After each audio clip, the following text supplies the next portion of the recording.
Hai, assalamualaikum. Kembali lagi bersama saya, Putri Tajang. Kali ini saya akan membuat puding lumut gula merah yang pastinya sangat enak. Cara buatnya mudah dengan bahan sederhana. Dan sekarang kita langsung saja ya ke bahan-bahannya. Nah, untuk bahan-bahannya di sini sudah saya siapkan semua dan selanjutnya kita ke cara pembuatannya ya. Di sini akan kita masukkan terlebih dahulu 150 gram gula merah. Ini sudah disisir ya. Ini bertujuan agar gulanya lebih mudah untuk larut ya teman-teman. Selanjutnya di sini akan saya tambahkan dengan 3/4 sendok teh garam, setengah sendok teh vanili bubuk. Selanjutnya akan kita masukkan juga agar-agarnya. Di sini karena saya salah beli, jadi dapatnya itu warna hijau ya teman-teman. Kalau punya teman-teman boleh pakai yang tanpa warna ya. Nah, ini tidak apa-apa ya, nanti warna hijau ini akan ketutup dengan warna dari gula merahnya sendiri ya. Nah, setelah selesai dimasukkan agar-agarnya, ini mau saya aduk-aduk rata terlebih dahulu agar saat memasukkan santannya tidak ada tepung yang menggumpal ya teman-teman. Nah, cukup seperti ini. Selanjutnya kita akan masukkan santannya. Di sini kita pakai 600 ml santan segar. Teman-teman boleh pakai 1 saset santan instan yang 65 ml dicampur dengan air sampai batas 600 ml ya. Nah, di sini sudah saya masukkan juga telurnya ya. Kita pakai 1 butir aja. Lanjut ini kita aduk-aduk. Setelah itu kita akan masak. Nah, ini kita masaknya sebentar saja, tidak usah sampai mendidih. Cukup sampai gulanya larut aja ya teman-teman, seperti ini. Nah, selanjutnya ini akan langsung kita saring ya selagi panas. Nah, ini bertujuan agar tidak ada kotoran dari gula merahnya yang ikut ya ke dalam pudingnya. Nah, ini kotorannya bisa tersaring dengan baik ya teman-teman. Nah, selanjutnya kita akan kembalikan adonan puding ini ke pancinya. Karena ini kita akan lanjut memasak kembali ya. Nah, ini kita masak sampai mendidih dan pudingnya ini benar-benar matang. Kita akan masak ini sampai mendidih.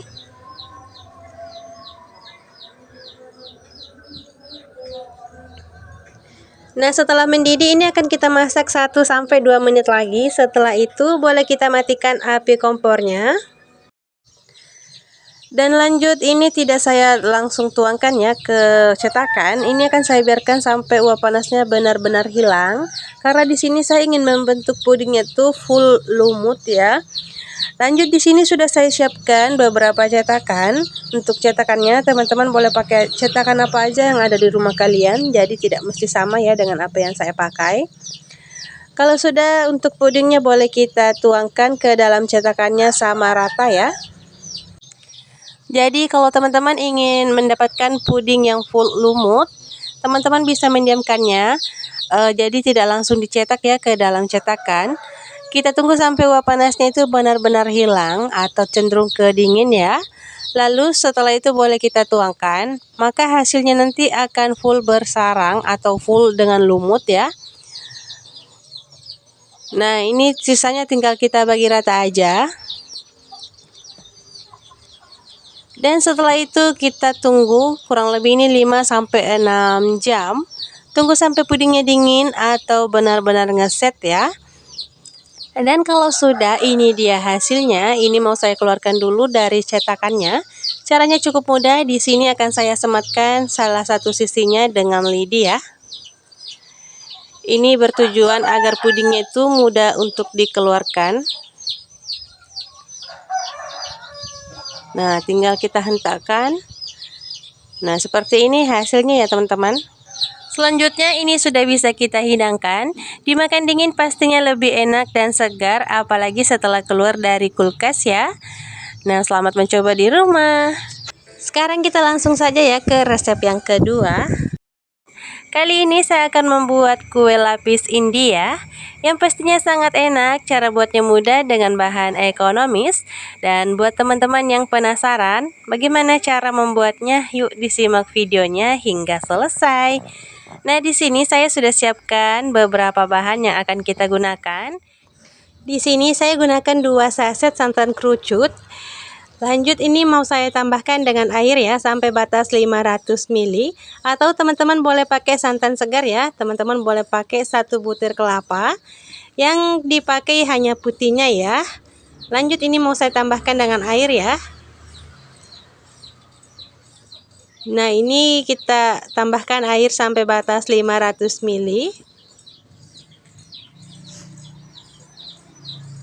Nah, seperti ini sudah cukup. Selanjutnya ini akan kita aduk-aduk terlebih dahulu ya.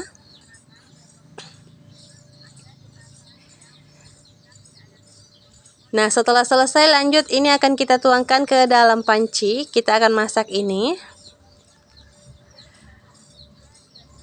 Nah, ini pancinya sudah saya siapkan. Lanjut untuk santannya kita tuangkan ya, teman-teman. Dan setelah itu kita akan masukkan 150 gram gula merah atau gula aren ya.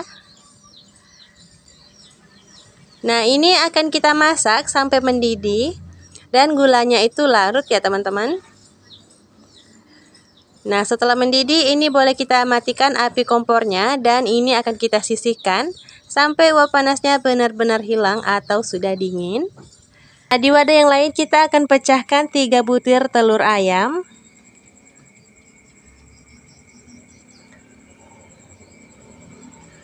Lanjut untuk tepung hangkuinya boleh kita masukkan juga. Nah, di sini saya gunakan warna putih ya. Dan jika sudah, selanjutnya akan saya tambahkan dengan 3/4 sendok teh garam, setengah sendok teh vanili bubuk. Setelah itu lanjut ini akan kita aduk-aduk rata sampai semua bahan ini tercampur dengan baik ya. Seperti ini hasilnya ya, teman-teman. Dan setelah dirasa cukup, selanjutnya untuk air santan gula merah tadi ini boleh kita masukkan ya. Dan pastikan air santannya ini sudah dalam keadaan dingin ya, teman-teman, atau uap panas itu sudah benar-benar hilang. Dan jangan lupa untuk menggunakan saringan seperti ini agar kotoran dalam gula merahnya itu tidak larut ke adonannya ya. Nah, ini tinggal kita aduk-aduk rata seperti ini ya. Nah, ini untuk adonannya sudah siap. Selanjutnya kita ke tahap pengukusan. Nah, sebelumnya saya sudah panaskan panci pengukus. Lanjut kita masukkan wadah yang akan kita pakai. Sebelumnya kita sudah olesi dengan minyak secara tipis-tipis ya. Dan untuk adonan pertama di sini saya masukkan 2 centong sayur terlebih dahulu. Nah, setelah itu baru boleh kita tutup. Kita akan kukus ini kurang lebih 8 menit. Nah, ini kita tutup. Dan setelah 8 menit ini kita buka kembali. Kita akan menambahkannya dengan 1 centong sayur lagi.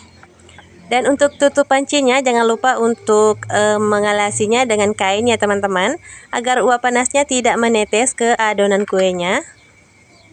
Seperti ini ya. Ini kita tunggu lagi sampai 8 menit. Nah, ini lanjut kita akan tuangkan 1 centong sayur lagi. Dan pastikan saat teman-teman ingin menuangkannya, kita aduk-aduk rata terlebih dahulu ya, agar tidak ada bahan yang mengendap di dasar adonannya. Nah, proses ini kita lakukan sampai adonannya habis ya. Dan ini adalah adonan yang terakhir atau lapisan yang terakhir. Ini kita aduk-aduk terlebih dahulu sebelum menuangkannya.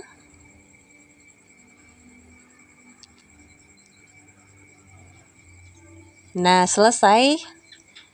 Dan untuk lapisan teratas ini saya akan menghilangkan ini ada busa-busanya ya, teman-teman, agar nanti hasilnya lebih rapi. Nah, jika sudah, selanjutnya kita tutup kembali. Kita akan masak ini kurang lebih 25 menit lagi ya, teman-teman. Setelah 25 menit berlalu, ini dia hasilnya.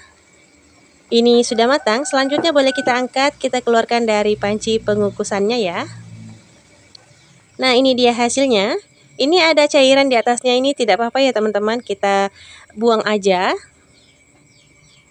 Nah, selanjutnya ini akan kita tunggu sampai benar-benar dingin dan uap panasnya itu sudah benar-benar hilang ya, sebelum mengeluarkannya dari cetakannya. Nah, ini dia hasilnya sudah dingin. Selanjutnya saya akan potong.